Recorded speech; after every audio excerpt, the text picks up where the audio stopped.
barsiisa barannee wal barsiisna. Harka fuunee daawwattoota keenya. Afaan Oromoodhaa. Afaan Oromoodhaa.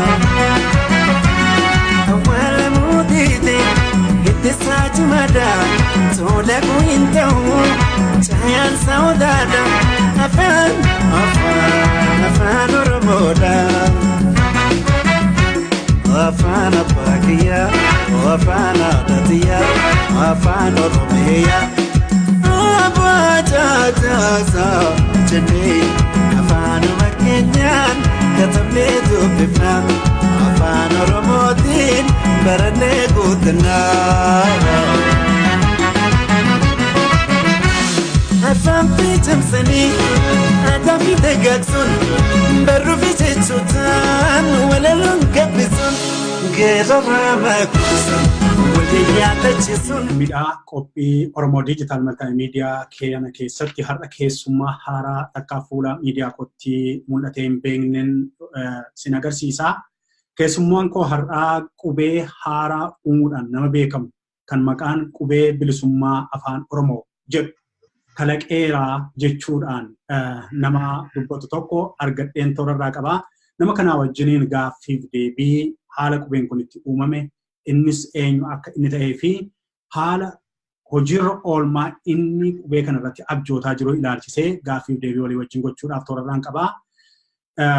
Maqaan isaa obbo Bulchaa Kaasaa jedhama. Yeroo kana ardii Awurooppaa keessa jira. Mee isuma wajjin wal barru. Tole jettee miidiyaa koo irratti naa dhiyaachuu keetiif obbo Bulchaa galata guddaan sii qaba. Atis baay'ee galatoomi siin jedha. Miidiyaa kee irratti naaf feerte akka hojiin koo kan hanga ammaatitti beekamuu dhabee beekumsa akka argatuu fi sabnis waan dhalate kana akka beeku godhuu keetiif baay'ee galatoomi siin jedha. Baay'ee galatoomi. Egaa waa tokko kalaquun gatii inni nama baasisu ni beekna. Seenaa addunyaa kana keessatti waa kalaquu, waa abjuuchuun, waan keessumattuu bara imaajineeshinii kana keessa jirra waan ta'eefi bor kanatu ta'a. Bor kana hojiirra ooluu qaba jedhanii abjuu ofii baasanii himuuni yookiin ifa gochuuni keessumattuu biyyoota hin guddatiin keessatti gatii inni nama baasisu beekuun ni danda'ama. Kana itti dhufna gara booda gaaffiif deebii dudduubaatti itti dhufna. Garuu mee sumaan wal baruudhaa fi miidiyaa koo nama haaraa waan taatee fi obbo Bulchaa Kaasaa eenyu inni yeroo ammaa kana eessa jiraata, eessatti dhalatee guddatee, haalli maatii, haalli jireenyaa mee kanarraa hakaanuuti obbo Bulchaan eenyudha? Haa ta'u galatoomi gaaffii gaariidha. Bulchaa Kaasaan maqaa lammaffaa kan yeroo biyyaa ba'e uumadheedha. Tole. Ta'u malee kan akka professionaalii kan itti beekamus isumaan himadha. Bulchaa Kaasaa jechuun anuma kan dhaladhee guddadhee Oromiyaa keessatti Jimmaa Caffee Maadaa kan jedhamu keessatti Limmuu Caffee Maadaa bakka jedhamutti dhaladhee garuu haati koo biyya Jimmatti dhalattee abbaan koo immoo Arsiitti dhalate. Fuudhanii garuu yeroo daawudhaaf geettu gara Jimmaa gatii deemteef achitti dhaladhe. Ani warra Jimmaatti ofiin jedha. Ulfaadhu eegaa Jimmaa Abbaa Jifaar waa'ee gaafa Jimmaa gaafa kaafnu waa'ee Jimma keessa Limmuu Innaariyaa wannoota shanan sana gibee ce'anii kana keessatti aartistoonni yeroo isaan odeessan akka malees immoo utuu jennuu garuu anis Jimmatti hin baradhee Jimmi magaalaa jaalalaati. Magaalaa namni wal jaallatu dhugumatti baay'ee sitti toludha magaalaan Jimmaa. Egaa amma korbuu saqaa, deedoo, saxxoo, sarboo amma utuu aanaa isaa lakkaa'etti anuu aanaa isaa baay'ee fixeera. Sababiin isaa yeroo baachilarii koo baradhu piraktisiidhaaf aggaaroo olii gadi deemnee hojjenna waan ta'eef teaching practice deemnee hojjenna. Kanaaf Jimma baay'een jaalladha. Uummata Jimmaa uummata baay'ee sitti toludha. Akka carraa ta'e immoo muummichi ministeeraa yeroo ammaa dhalataa Jimmaati. Oromiyaan bal'aadha. Jimmi bal'aadha baay'ee. magaalaan Jimmaa baay'ee bal'aadha. Mootummaan irratti hojjeteera, guddina irratti hojjetaniiru, qulqullina irratti akka maal fakkaataa kan jedhu gaaffii jalaa akkuma jirutti ta'ee magaalaawwan biyya sanaa keessa Finfinneetti aanee magaalaan Jimmaa lammaffaa hin ta'in hin hafu. Akkasitti magaalaa guddaan ni gara fuulduraatti ta'uun yoo maaliifi namni gara biraatti qilleensa naannoo sanaa gatii jaallatuu fi dhufee qubata. Kan qubatan immoo hin deemani. Akkasumas bal'achaa deema akkuma shaggaramma bal'achaa deemtus Jimmas bal'achaa deemti. Maaliifi baddaa irra gatii jiruu fi rakkoon tokko illee jiru bal'isanii deemuudhaaf waan isaan dhaabuun jiru. Haa ta'u ulfaan gara ji'oogiraafiitti deebineetu waa'ee afaanii dubbannu. Amma gara afaaniitti deebinaa jechi kee waliin wal baruu keessatti maqaa kana maqaan uummadhee ittiin biyyaa bahedha jette. Kun maal na agarsiisa sammuu koo keessatti maqaa biraatiin baate taanaan obbo Kaasaan kun rakkoo ta'e qaba yookiin adamsamuu wayiitu sirra jira yookiin waa balleessitee biyyaa baate yookiin waa tokkotu jira jechaa. Mee haala itti maqaan kee geddaramuu danda'e maaliif maqaa sana geddarattee akka biyya sana ta'e naa ibsimee Kaasaa. Ani dhalootaan saba Islaamarraan dhaladhe. Ayyee. Maqaan koo inni dhalootaa Muhammad Jamaal Hussein Ahmed jedhama. Tole. Amma ijoollummaatti yeroo haati koo duutu abbaa kootiin addaan bahee Gashanitti addaan bahan abbaa kootiin. Seenaa guddaadha. Sunoo baay'ee guddaadha. Garuu achirraa waggaa 12tti gara lolaatti na erge dargiin. Tole. Waggaa 16 qabda naan jedhee lolatti na erge. Tole. Amma yeroon lola sana keessaa baheedha kan maqaa Suudaanitti yeroo lixu maqaa koo jijjiiradhe. Maaliifi loltoota kan jalaa ba'anii Suudaan galan adamsanii gatii qabaniif maqaa koo jijjiiradhe. Achumatti maqaa waraqaa kana argadhe achi maqaa saniin gara biyya alaatti bahee jechuudha. Fayyaa ta'e kana naa ibsuu keetiif. Amma gaa biyya ati jirtu ardii Awurooppaa keessa akka ta'e beekamaadha. Awurooppaan bal'oodha gaa isa keessaa kutaa kam keessa jiraatta? Ani biyya kun baay'ee xinnoo taatus garuu biyya baay'ee beekamtuudha. Biyya Republic of Ireland jedhamti. Great Britain kiiloomeetira 40 bishaaniin addaan ba'an malee waluma bira jiru. Wallaadha. Baay'ee bayeessa. Egaa gara ijoo dubbii kootti yeroo deebi'u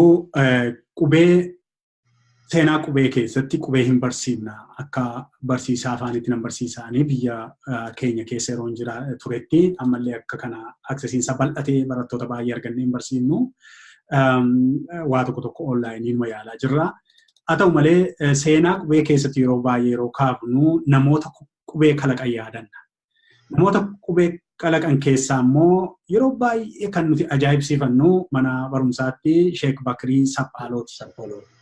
Sheek Bakrii Saphaaloo waanuma hin mul'anne irraa qubee tokko yaalanii kaaraakterii qubee tokko yaalanii qubee sana argeeraanii yuunivarsiitii Finfinnee keessa jira.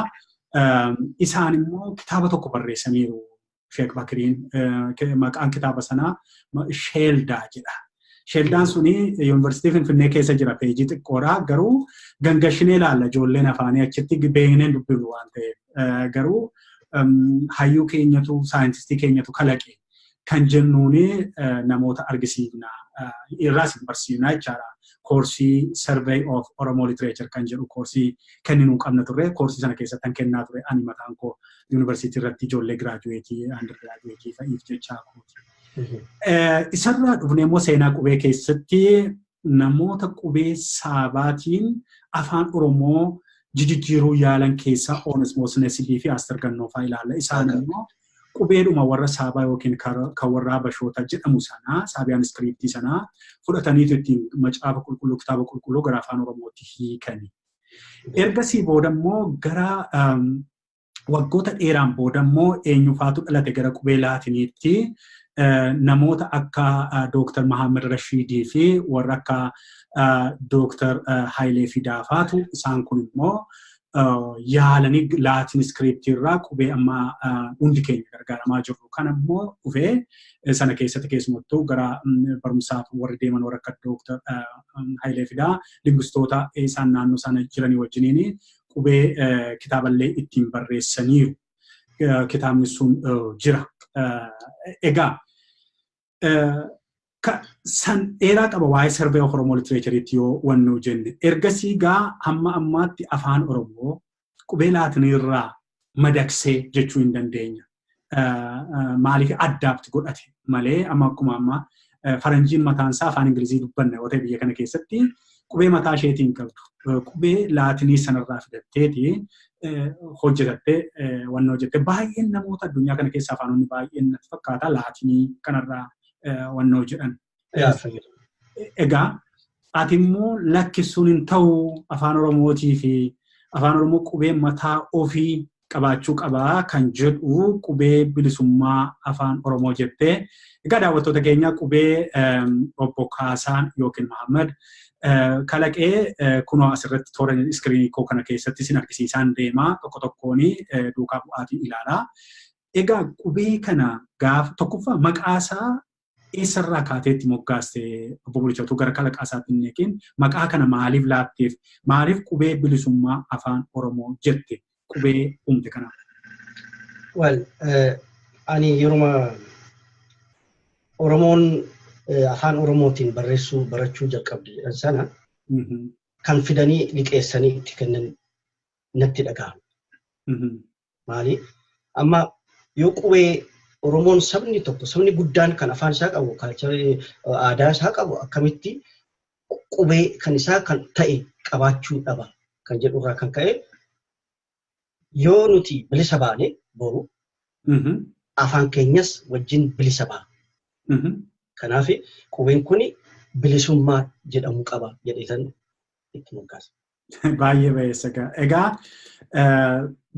jaarmiyaan bilisummaa Oromootii fi waraanuu adda bilisummaa Oromoo qubee laatinii kun naa ta'a jedhee itti gargaaramee bara 1991 sana kana barsiisaa ture. Qubeesuma laatin iskiriptii Hayilee Fidaafaa wanna madaqsan kana barsiisaa ture. Qubeen kun immoo amma guutummaa biyya sanaa keessatti hamma digiriin ittiin kennamutti kutaa 1-8 naannolee irratti akka amma hojiirra oolutti maastersiin amma ittiin baratamutti PhD'ttis akka yaalamaa jiru kun hundi ni jira. Afaan keenya amma guddatuu qabu guddatellee hojjechuu baanne qubeen kun akka malee biyya sana keessatti dagaageera. Biyya alaa biyya keessaatti waan baay'een ittiin barreeffameera. Haa ta'u gaa ati immoo qubee kana qubee haaraa qubeensaa bifni isaas sagaleensaas adda ta'e kana uumeera jette. Mee qubeewwan kana yeroo uumtu eessarraa yaaddeetu kamirraa fidde? Fakkeenyaaf Sheek Bakirii Sabbaaloo gara afaan Arabaarraa bocuu yaalani fakkeessanii afaan qubee afaan Arabaa laalanii isarraa waan kan biraa fiduu yaalani. Haa ta'u malee just innovation akka kalaqadha invention. Ati immoo maali fakkeenya kan sii ta'e qubee kana yeroo fidduu akkamittiin waan Oromoo bakka bu'a jettee sammuu kee kana keessatti akkamitti fidatte qubee sana akkamiin sii dhufe? Ati fakkeenya sii ta'e? Haa ta'u akkuma sii jedhee lola keessa ture bara 81 irraa jalqabee hanga 84tti dhumarratti achuma keessa odoo jirru lola keessatti boqonnaa wayyaa arganneetu otoo boqonnaa keessa jirru amma Abashoonni gaazexaaf isaanii dhufa. Tigroonni gaazexaaf isaanii dhufa. Oromoonni kan achi jirru waa tokko nuuf hin dhufu. Gaazexaa ta'e kitaabni ta'e waa tokko hin jiru. Namni afaan Oromoo nuti haasa'u tokko illee hin jiru. Amma harka koo kaaseetu marii tokko irratti maaliif gaazexaan afaan Oromoo nuuf hin dhufu jennaani amsalaqaan ante taqamata afaan Oromoo miibbaan nagareel. Akkasii nuti 20 taana shambalii tokko keessatti afaan Oromoo jiru naan jedha namichi waan ta'uu isaati bakka achumatti ka'e hunduutu afaan Oromoo otoo jirru otoo afaan keenya jiru akka hin jirre godhu irratti kan hirmaate natti fakkaate ofii kiyya kana achirraa ka'e ofii kiyya yeroo sanatti qubeen jedhamu garuu leetarii jedheetan jalqabe. Maaliif Oromoon waan itti barreessu tokko leetarii matakka ofii kiyya yoo uume yoo kan jedhu irraa ka'e achumatti jalqabe. jalqabeetu inni bara 1981 irratti laali. Akka lakkoofsa? Faranjiititti. Baay'ee dheeraadha. Tole. Amma eega jalqabee gara 7 akkasitti walitti qabee booddee lolli ka'e. Lolli kaaraanii shaanxaa keenya gara kaampiitti ergine lola keessatti kaampiin sun rukutame. Hundumtuu bade. Sammuu keessatti hafe. Haa ta'u ani waa lama barreessuufan deemaa ture. Tokko qubee kana kalaqe kana tokko lammaffaan immoo seenama kiyya eessaa ka'eetan as ga'ee eenyudha ani kan jedhu tokko irratti nootbuukii lama bitadhee isaan irratti jalqabe lamaanuu yeroo tokkotti. Amma suni naa ta'uu baateetu lolli ka'ee lola sanaan addaan baane inni achumatti badee hafe garuu ani lola keessatti itti fufee yeroon seenaan isaa baay'eedha yeroo bira walitti haasofnu isaa irratti garuu biyyaa bahee akkuma Sudaan keessa darbee Speen akka ga'etti mana barumsaa seenee mana barumsaa waggaa 3 fi akkas gabaradhee booddee rakkoo wayiitiin barumsa sana dhaabee hojii jalqabee garuu eega boqonnaa argadhee afaan xinnoo babbarachuu jalqabe irratti waan sun natti deebi'e ammas. Qubee sanarratti itti bara 1994. Waggaa 11 isaa booda. Argitee bara ati qubee isa kanaa qubee san malaalaa jiru kana bara ati kalaqxe egaa bara mootummaa dargiitiif waraana loltuu taatee jirtu bara sana adda bilisummaa Oromoos mootummaan ce'umsaas uumamee adda bilisummaa Oromoo inni gara jalqabaa sun hin gallee jedhame. Immoo amne. Eegasanii jalqabee waggaa baay'ee natti fudhate.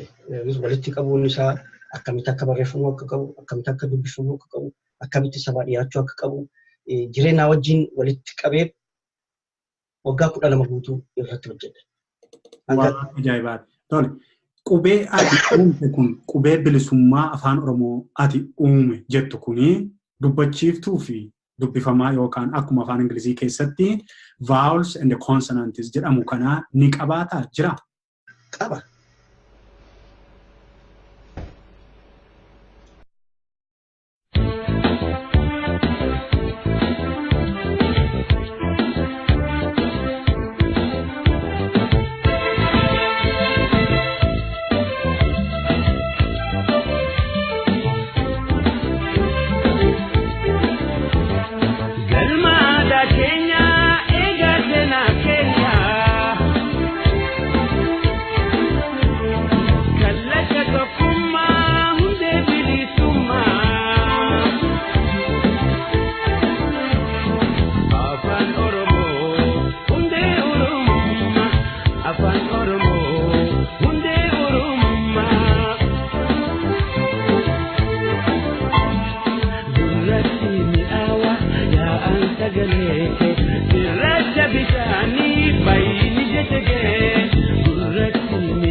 Ashaba, qubeewwan takka ishee dubbistanii argitanii jirtu miti.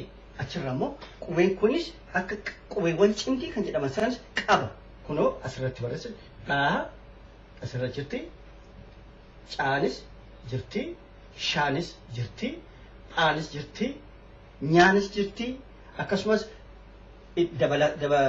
dabalataaf immoo tsaayinis jirti maqaa nama barreessuudha.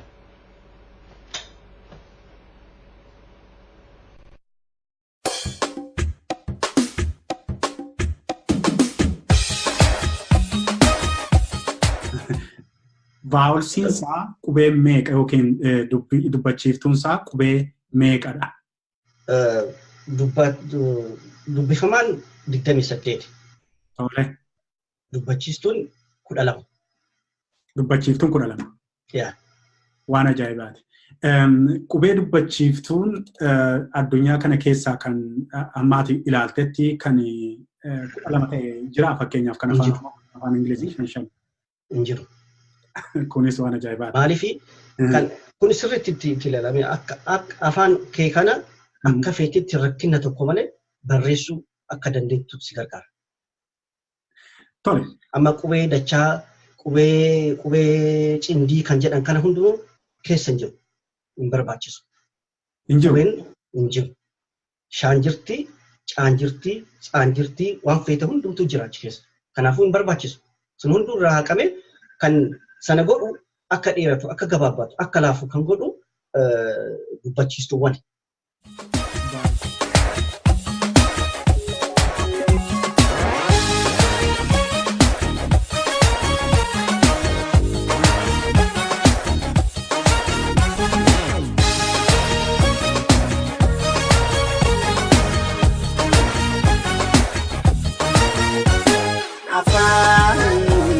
Afaan Oromoo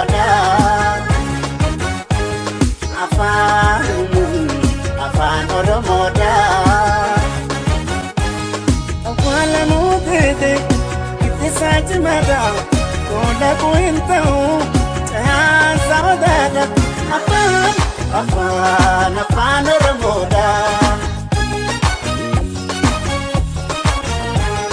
Afaan Fakiya Afaan Adatia Afaan Oromia Tata Jedek Afaan Makenyan Kasamne Dubita Afaan Oromootiin Barane Budana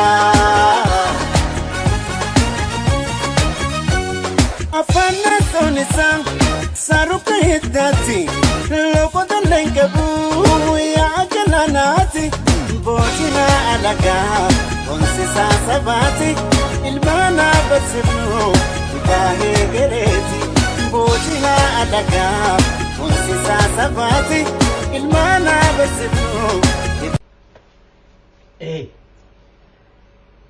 Akka kanarra waa baay'ee bareetan abdii guddaa qaba. Gara fuulduraatis yoo fedhii keessan ta'e ijoollee keessan barsiisuudhaaf yaaddanis akkaataan itti baramu baay'ee salphaadha. Takka qubeewwan barannaan barreessuun rakkoo wayiituun fidu. Kanaafuu akkuma agartan akkaataan itti waamanis akkaataan itti barreeffamus immoo gara fuuldura viidiyoowwan biraatti irratti gatii baa'us barachaa deemtu jechuudha.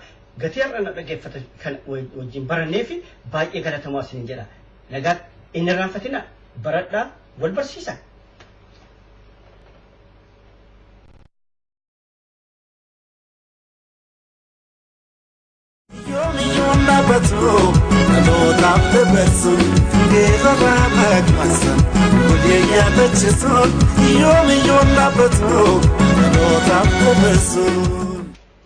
Ashama akkam nagaa keessanii baga nagaa dhuftan.